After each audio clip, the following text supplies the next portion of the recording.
Proverbs 27 in Tagalog, huwag mong ipaghambog ang kinabukasan, sapagkat hindi mo nalalaman kung ano ang ilalabas ng ibang araw. Purihin ka ng ibang tao at huwag ng inyong sariling bibig ng iba at huwag ng inyong sariling mga labi. Ang bato ay mabigat at ang buhangin ay matimbang, ngunit ang galit ng mangmang ay lalong mabigat kaysa mga yaon. Puot ay mabagsik at ang galit ay mamumugna, ngunit sinong makatatayo sa harap ng paninibugo? Maigi ang saway ng nahayag ka sa pag-ibig na nakukubli. Tapat ang mga sugat ng kaibigan, ngunit ang mga halik ng kaaway ay malabis. Ang busog na tao ay umaayaw sa pulot-pukyutan, ngunit sa gutom na tao ay matamis ang bawat mapait na bagay. Kung paano ang ibon na gumagala mula sa kanyang pugad, gayon ang tao na gumagala mula sa kanyang dako.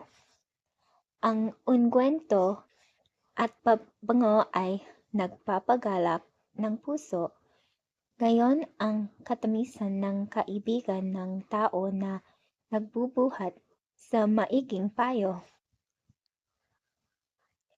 Ang iyong sariling kaibigan at ang kaibigan ng iyong ama ay huwag mong pabayaan at huwag kang pumaroon sa bahay ng iyong kapatid. Sa kaarawan ng inyong kasukunaan, maigi ang kapwa na malapit kaysa kapatid na malayo.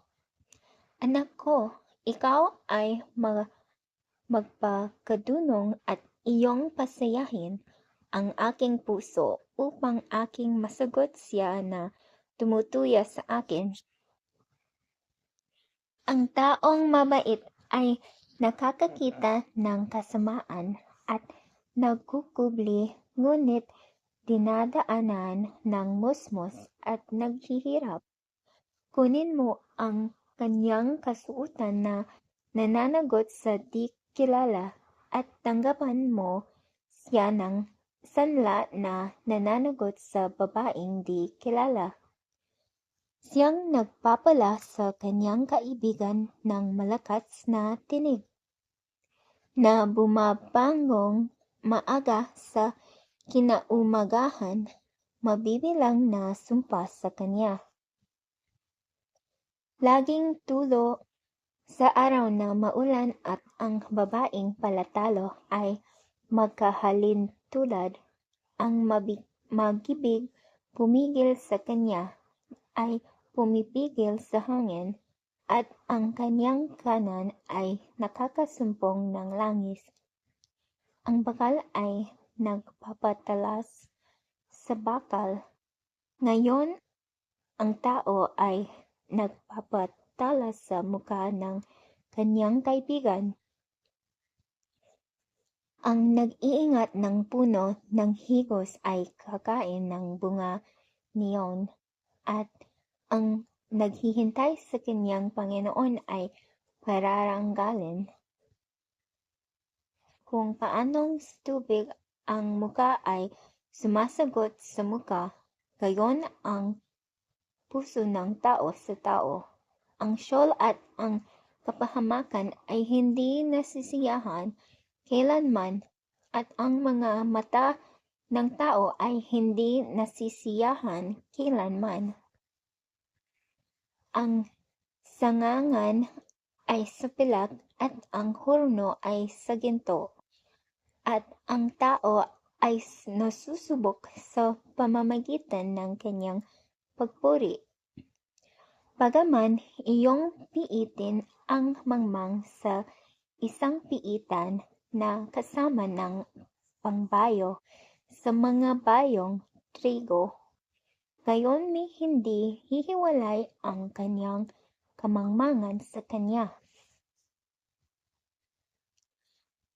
Magmasipag ka na alamin mo ang kalagayan ng iyong mga kawan at tignan mong mabuti ang iyong mga bakahan, sapagkat ang mga kayamanan ay hindi magpakailanman, at namamalagi ba ang putong sa lahat ng saling lahi? Ang tuyong damo ay pinupulot at ang sariwang damo ay lumilitaw, at ang mga gugulayin sa mga bundok ay pinipisan. Ang mga kordero ay ukol sa iyong kasuotan, at ang mga kambing ay siyang halaga ng bukid, at magkakaroon ng kasiyahang gatas na kambing sa iyong pagkain, sa pagkain ng iyong sabahayan at pagkain sa iyong mga alilang babae.